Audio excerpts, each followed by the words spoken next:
सबसे पहले भगवान भोलेनाथ के चरणों में प्रणाम करती हूँ, मेरा प्रणाम स्वीकार हो। आदि शक्ति माँ भवानी गौरा के चरणों में प्रणाम करती हूँ, मेरा प्रणाम स्वीकार हो। सभी देवी देवताओं के चरणों में प्रणाम करती हूँ, मेरा प्रणाम स्वीकार हो। आप सभी गुरु भाई गुरु बहनों के चरणों में प्रणाम करती हूँ, मेरा प्रणाम स्वीकार हो। गुरु भाई गुरु बहनों, आप लोगों के साथ से, आप लोगों के सपोर्ट से महादेव की कथा और शिव शिष्यों तक पहुंचती है। तो आप लोगों से हाथ जोड़ के निवेदन है कि आप लोग कथा को ज़्यादा से ज़्यादा शेयर करिए। देखिए, हम सभी एक ही गुरु को अपना गुरु माने हैं, तो शिव शिष्यता में रहते हुए हम और आप मिलके महादेव की कथा को और शिव शिष्यों तक पहुंचा सकें। हमारा यही कर्तव्य बनता है कि हम ज़्यादा से ज़्यादा लोगों तक इस कथा को पहुंचा पाएं। तो आप लोगों के सपोर्ट के बिना, आप लोगों के साथ के बिना ये हमारा कार्य अधूरा है। तो आप लोगों से यही निवेदन है कि आप लोग कथा को ज़्यादा से ज़्यादा शेयर करिए और लाइक भी करिए गुरु भाई गुरु बहनों, क्योंकि हम भी आप ही लोगों के भरोसे हैं, हम भी आप ही लोगों की आस देखते हैं। तो आप लोगों के साथ की हमें बहुत ज़्यादा ज़रूरत है। अगर जो आप लोग चैनल पे नए हैं तो सब्सक्राइब कर लीजिए, ताकि जो भी वीडियो पड़े, जो भी कथा पड़े, वो आप लोगों तक आसानी से पहुंच जाए। कमेंट में महादेव का नाम जरूर लिखिए।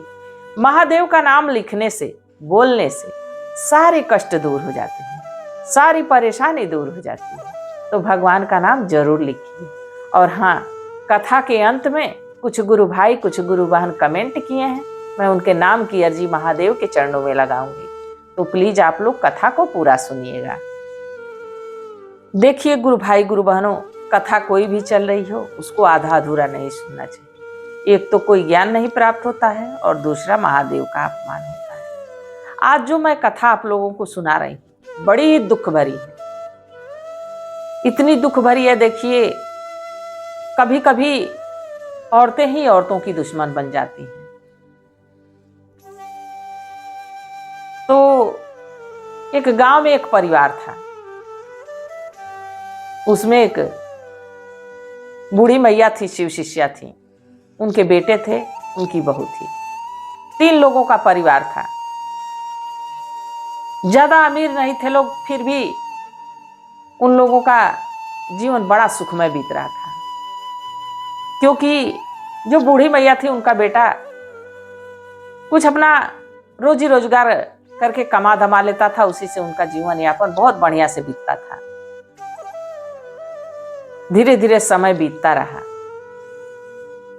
बूढ़ी मैया शिव शिष्या थी, शिव में बड़ा उनका मन लगता था, शिव में बड़ा ध्यान लगता था, बड़ी मग्न रहती थी। जैसे हम लोग मग्न रहते हैं ना, आप लोग भी जब से शिव को गुरु बनाए होंगे तब से, और जब पहले शिव को गुरु नहीं बनाए थे उस जीवन को याद करके देखिएगा कि मगनता किसमें रहती है। हम लोग खुश कब रहते हैं? अभी खूब पीड़ा में रहिए, खूब दर्द में रहिए, खूब दुख में रहिए, और अभी कहीं सुन लीजिए शिव चर्चा हो रहा है, आधा दुख तो तुरंत समाप्त हो जाएगा। हो जाता है कि नहीं हो जाता है? और आधा दुख वहां पहुंचने के बाद समाप्त हो जाता है, जैसे लगता है कि कुछ हुआ ही नहीं था। तो देखिए, हर समय सुखी रहे ये नहीं जरूरी। हम जब तक शिव चर्चा में गए थे तब तक तो आनंद था, इस शरीर को, इस आत्मा को सुख था। उस बातों को भूल गए थे जिससे हमको पीड़ा पहुंच रही है, जिससे हमें दुख पहुंच रहा है, जिससे हमें कष्ट हो रहा है, वो बात तो भूल गई। उतने देर तो हमारे शरीर को शांति मिली, उतने देर तो हमारा मन स्थिर रहा। यही सुख होता है गुरु भाई गुरु बहनों। सुख है क्या? धन सुख है, वैभव सुख है, यश सुख है? जिसमें भगवान का नाम ही नहीं हो वो धन दौलत यश कीर्ति किसी काम की नहीं है। तो गुरु बहिना बड़ी प्रसन्न रहती थी। धीरे धीरे समय बीता। एक दिन उनका बेटा आया, बैठा माँ के पास। माँ, मेरे सारे दोस्त विदेश जा रहे हैं, मैं भी सोच रहा हूं कि विदेश चला जाता तो कुछ पैसे ज्यादा मिलते, तो हम लोगों का घर बढ़िया से चलता और संपन्नता भी आ जाती। तो बूढ़ी मैया कहीं, बेटा तुम यहां ही इतना कमा लेते हो कि तुम्हारा परिवार अच्छे से चल सकता है, परिवार से दूर जाके क्या करोगे? ज्यादा के चक्कर में मत पड़ो, यहीं पे तुम रहो और सब मिला जुला के हमारे एक ही आंख का तारा हो। हम चाहते नहीं है कि दूर देश जाओ ताकि हम तुमको देख ना सकें। हर माँ का यही मोह रहता है, चाहे कोई माँ हो। वो अमीर माँ भी यही सोचती है कि हमारा पुत्र, हमारी पुत्री सामने रहे, और एक गरीब माँ भी यही सोचती है। माँ को धन की लालच नहीं रहती है, माँ को धन की अपेक्षा नहीं रहती है। माँ अपने बच्चों से प्रेम करती है, प्रीति करती है। बूढ़ी मैया कहे कि नहीं बेटा, हम तो नहीं कहेंगे। तब तक बूढ़ी मैया की बहू सुन रही थी। बहू कही कि हाँ हाँ, ये तो रोकेंगी, आप जाइए अपने मित्रों के साथ, आप विदेश जाइए, ज्यादा पैसा कमाएंगे, परिवार बढ़ेगा। और पैसे रुपए किसको काटते हैं, पैसे रुपए की सबको जरूरत है। लड़का उस समय कुछ नहीं कहा। धीरे धीरे 2-4-10 दिन बीता। फिर एक बार माँ के सामने इस बात को रखा। माँ, सब लोग जा रहे हैं, अनुमति देती तो मैं भी चला जाता। मैया कही कि ठीक है बेटा, अगर जो तुमको जाना ही है तो जाओ, अच्छे से रहना, सदकर्म करना, किसी को दुख मत पहुंचाना, किसी को पीड़ा मत पहुंचाना। विदेश में रहना पर अपने देश जैसे रहना, किसी का अनादर मत करना। अगर जो तुम छोटे से छोटे लोगों का सम्मान करोगे तो तुमको भी सम्मान मिलेगा। यही बात माँ समझाई और बेटे से कहीं, बेटा सदकर्म करना मत भूलना। अगर जो विदेश में भी कोई साधु संत मिल जाए, कोई भूखा दुखा मिल जाए तो उसकी मदद जरूर करना।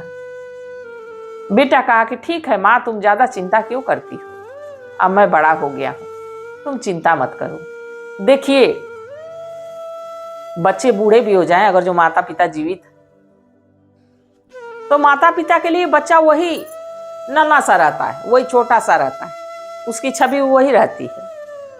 हमारे बेटे को कहीं चोट ना लग जाए, हमारे बेटे को कोई ठग ना ले, हमारा बेटा कहीं मुसीबत में ना पड़ जाए।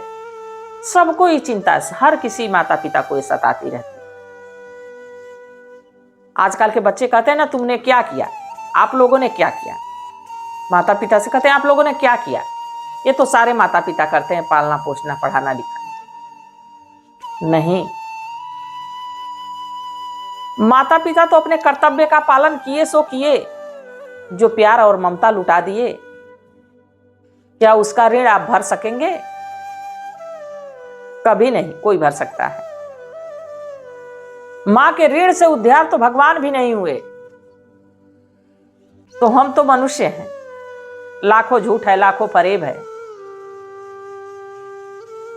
हम लोग इतना पाप करते हैं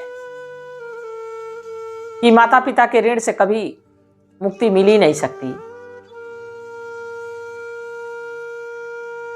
अब बूढ़ी मैया का बेटा चला गया विदेश। अब घर पे बची बूढ़ी मैया और उनकी बहू। धीरे धीरे धीरे धीरे महीना दिन बीता। बूढ़ी मैया की बहू अब बूढ़ी मैया के साथ लगी दुर्व्यवहार करने। कभी भोजन देती, कभी नहीं देती, कभी उनसे बोलती, कभी नहीं बोलती। एक ही घर में रह के जैसे लगता कोसों दूर है। बूढ़ी मैया से संपर्क कम कर दी, उनके पास बैठना कम कर दी, उनसे बोलना कम कर दी। भोजन कभी कदार पूछ लेती, नहीं तो भोजन भी नहीं पूछती। अब बहू रखी थी 3-4 बकरियां। एक दिन बूढ़ी मैया से कही कि दिन भर बैठे बैठे सोए सोए खाट तोड़ती हो, कम से कम कुछ काम काज कर लिया करो, अकेले मैं करते करते थक जाती। अभी इतनी भी बूढ़ी नहीं हो गई हो कि चारपाई पे सोई रहती हो। अभी शिव चर्चा जाना रहता है तो झटपट उठ के चली जाती हो और कोई काम काज तुमसे सपरता नहीं। ऐसा है मैया कि बकरियां ले लो, बकरियां लेके जाओ चराने। बूढ़ी मैया कहें कि ठीक ही कर रही हो बहू, घर पे भी बैठे बैठे परेशानी रहती हूं, कम से कम बकरियों को लेके जाऊंगी तो इनका पेट भी भर जाएगा और हमारा घूमना टहलना भी हो जाएगा। बूढ़ी मैया इतने सरल स्वभाव में जवाब दी। उनको ये नहीं लगा कि हाँ हमको काम कह रही है करने के लिए, हमको निरादर कर रही है हमारा, ऐसा नहीं। वो बड़े भाव से कहीं कि हाँ हमारा टहलना फिरना भी हो जाएगा और बकरियों का पेट भी भर जाएगा। अब रोज बूढ़ी मैया बकरी चराने जाने लगी। धीरे धीरे समय बीतने लगा, दुख सुख धीरे धीरे चलने लगा। एक समय ऐसा आया कि बूढ़ी मैया को सुबह भोजन ही नहीं दी बना के। बूढ़ी मैया बकरियों को लेके चली गई। शाम को बूढ़ी मैया आई, भोजन मांगी तो पहले ही बहू खा पी के सो चुकी थी। कही देखो मैया आज भोजन वोजन बना नहीं है, हमारी तबीयत ठीक नहीं है, तुम भी देखो कुछ पानी वानी पी लो, सो जाओ। बूढ़ी मैया सोची जब ये नहीं खाई, इसकी तबीयत ही नहीं ठीक है तो लाओ मैं भी नहीं खाती। पर देखिए ये पेट ऐसा समंदर है, ये ऐसी चीज है कि कहता है ना बालम के सुता के दूलम के पाला। अगर जो पति मर जाए, बेटा मर जाए, बेटी मर जाए, उसकी मरी हुई शरीर को सुला के भी लोग कहते हैं जल्दी कुछ खा पी लो, अंतिम संस्कार के लिए जाना है। इस समुद्र को भरना पड़ता है। ऐसा समुद्र है कि देखिए बारिश होती है तो ताल पोखरा नदी नाला कुछ दिनों के लिए भर जाता है, कुछ दिनों के लिए अस्थिर हो जाता है। पर ये ऐसा समुद्र है जिसको हर टाइम भरो फिर भी खाली ही रहता है। ये समुद्र कभी भरा नहीं है, न भरेगा। अब बूढ़ी मैया, एक तो बुढ़ापे का शरीर, रात को उनके पेट में दर्द उठने लगा भूख के मारे, क्योंकि ना दिन में खाई थी ना रात में खाई। जैसे भोर हुई, सुबह हुई, बूढ़ी मैया कहीं देखो बहू आज बकरियां मैं कैसे लेके जा पाऊंगी, कुछ बना के भोजन दे देती तो खा के तब लेके जाती। कही अच्छा रुको अभी बनाती हूं मैया। इतना कह के रसोई में गई मैया। बड़ा प्रसन्न हुई कि आज तो बहू बहुत बढ़िया से बोली है, लग रहा है कुछ बढ़िया बना के गरम गरम देगी तो पेट भर जाएगा। अब उनकी बहू गई, गुरु भाई गुरु बहनों चावल बनाई और उस चावल में से मांड निकाली। आप लोग भी इस बात को जानते होंगे कि जो चावल जब अधपका से ज्यादा पक जाता है तो उसमें से लिक्विड जो निकलता है, तो माड़ पसाई और एक थाल में ली, बूढ़ी मैया के पास गई। बूढ़ी मैया खाट पे बैठी हुई इंतजार कर रही थी कि अब हमारी बहू भोजन लाएगी। बूढ़ी मैया खाट पे बैठी हुई थी। उनकी बहू वो माड़ लेके गई और थाली तिरछा कर दी। पूरा माड़ बूढ़ी मैया के शरीर पे गिर गया। बूढ़ी मैया का पूरा शरीर जल गया। बूढ़ी मैया फपक फपक रो रही हैं, कह रही गलती से गिर गया। वहां से चली गई, फिर पूछने नहीं आई कि तुम ठीक हो कि नहीं ठीक हो, तुम्हारी दशा क्या है। बूढ़ी मैया बहुत देर तक रोती रही। उस दिन बकरियों को भी लेके नहीं गई। बकरियां दरवाजे पे में बोलती रही। बूढ़ी मैया के दुख को बकरियां समझ रही थी कि आज जो हमारा दोस्त है, हमारा साथी है, हमको रोज लेके जाता है चराने, आज वो कितनी पीड़ा में।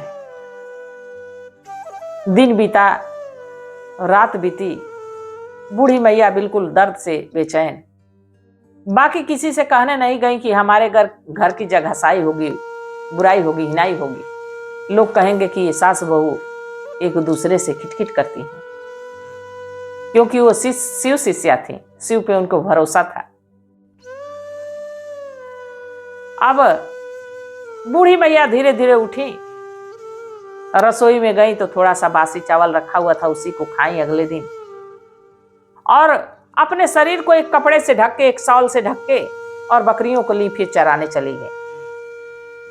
अब रोज प्रतिदिन ऐसे ही करती थी, कुछ बासी तिरासी मिलता उसी को खा लेती, बकरियों को लेकर चली जाती। धीरे धीरे समय बीतने लगा, बूढ़ी मैया तो कमजोर सी हो ही गई। अब कुछ दिनों के बाद उनका बेटा वापस आया विदेश से, 1.5-2 साल के बाद आया वापस। तो अपनी मैया से पूछा पहले कि मैया ये बताओ तुम ठीक ठाक थी, बड़ी दुबली पतली लग रही। मैया कहीं बुढ़ापे का शरीर है, अब कहाँ मोटाऊंगी। मैया ये साल क्यों ओढ़ रखी है? बाबू बुढ़ापे का शरीर है, अब ठंडा लगता है।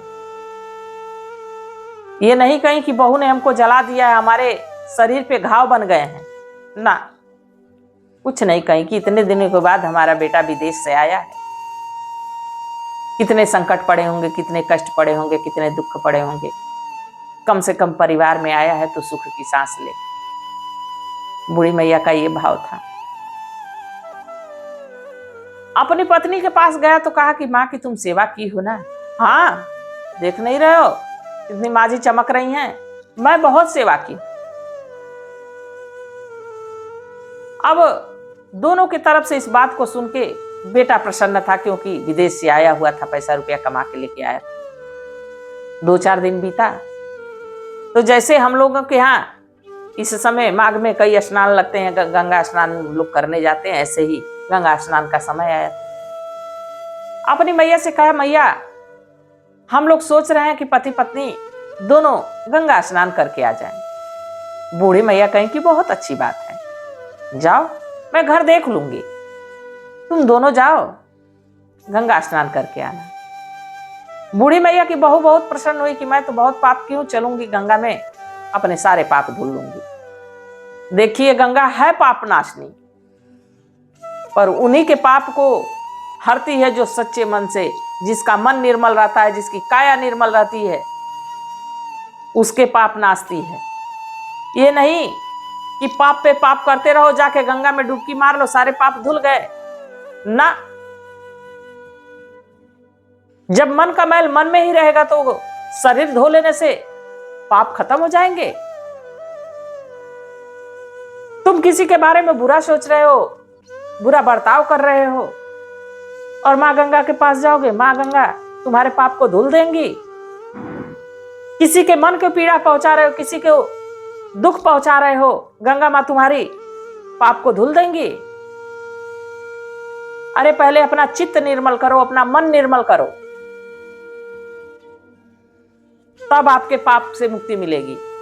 ये नहीं है कि ऐसा तो होता तो लोग सालों साल पाप करते और एक दिन जाके गंगा में डुबकी मारते, पाप सारे खत्म, मोक्ष की प्राप्ति हो जाती, तब तो सारे लोग बैकुंठ ही जाते। क्यों कोई नरक के लिए परेशान रहता कि हम नरक में जाएंगे, हमको नरक भोगना पड़ेगा? नरक और स्वर्ग किसने देखा है? किसी ने देखा है?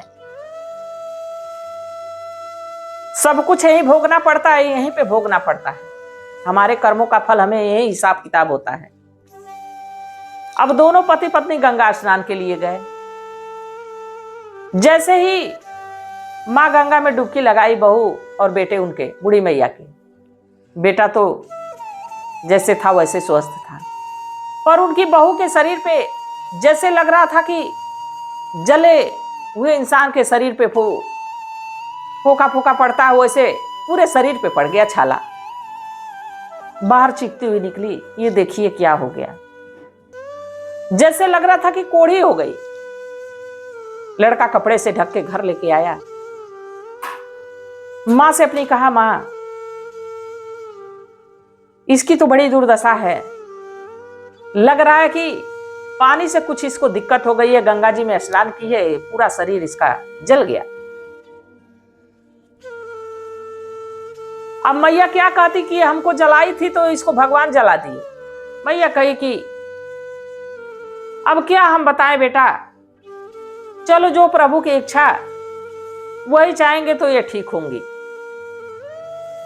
अब धीरे धीरे समय बीतने लगा, बहुत इलाज कराया पर वो घाव ठीक होने का नाम नहीं ले रहा था और बढ़ते ही जा रहा था। उसमें से पस निकलता, मवाज निकलती,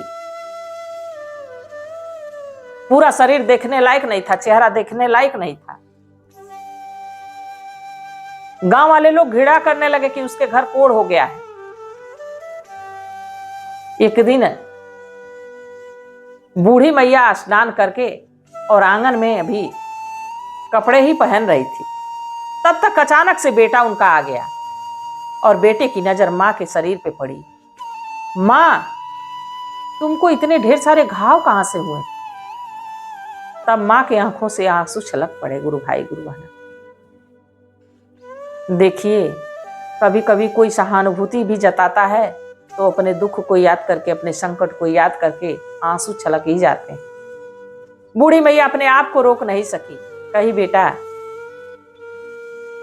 बहू के हाथों गलती से मेरे ऊपर मार गिर गया था और वही पक पक के घाव हो गया है। तुरंत लड़का गया अपनी पत्नी के पास, कहा, भाग्यवान, मां कैसे जली?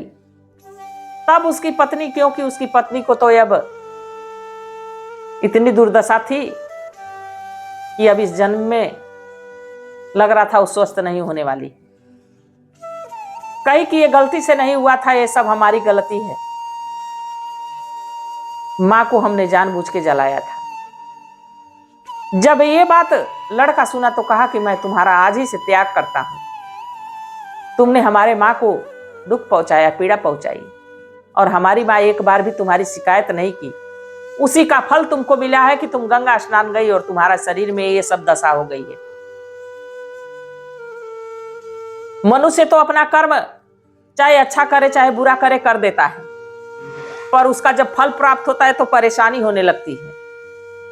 क्यों परेशानी होती है? जब हम बुरे कर्म कर रहे थे तो कभी हमने सोचा कि इसका फल, इसका परिणाम क्या होगा?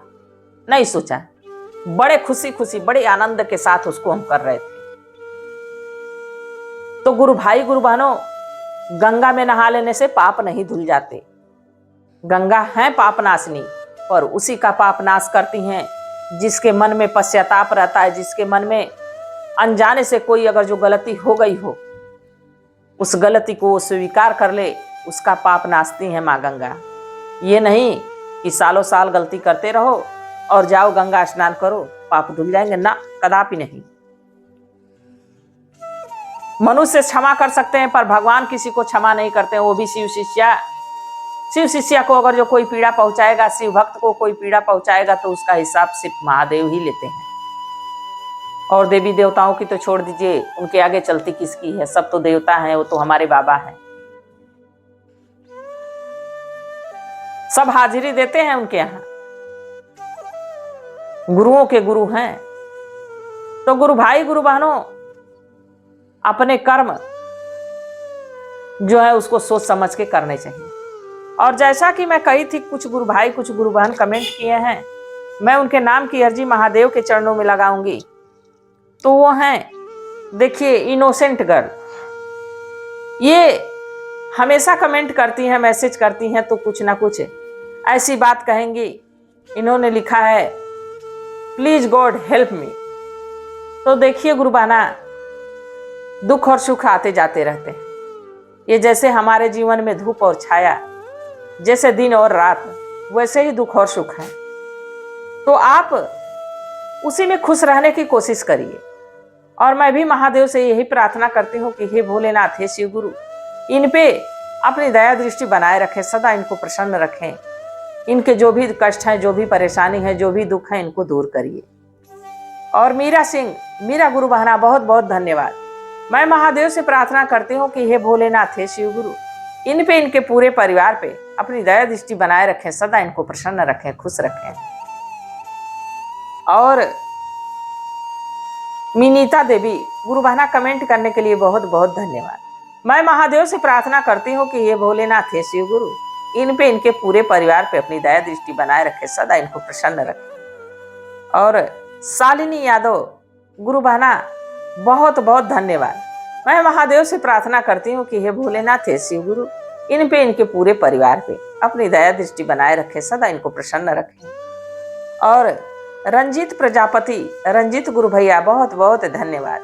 मैं महादेव से प्रार्थना करती हूँ कि हे भोलेनाथ, हे शिव गुरु, इन पे, इनके पूरे परिवार पे अपनी दया दृष्टि बनाए रखें, सदा इनको प्रसन्न रखें। और हनुमान कुमार गुरु भैया, कमेंट करने के लिए बहुत बहुत धन्यवाद।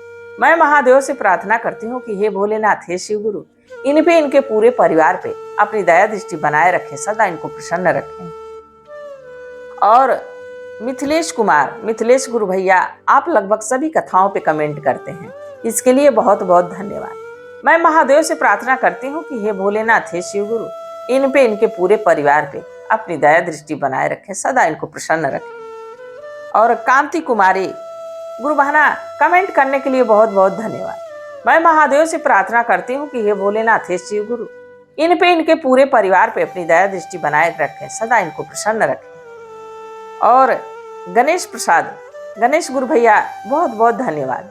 मैं महादेव से प्रार्थना करती हूँ कि हे भोलेनाथ, हे शिव गुरु, इन पे, इनके पूरे परिवार पे अपनी दया दृष्टि बनाए रखें, सदा इनको प्रसन्न रखें, खुश रखें। और नमन बिंदु, ये दोनों लोगों एक ही परिवार के हैं और दोनों लोगों ने अपना नाम शेयर किया है।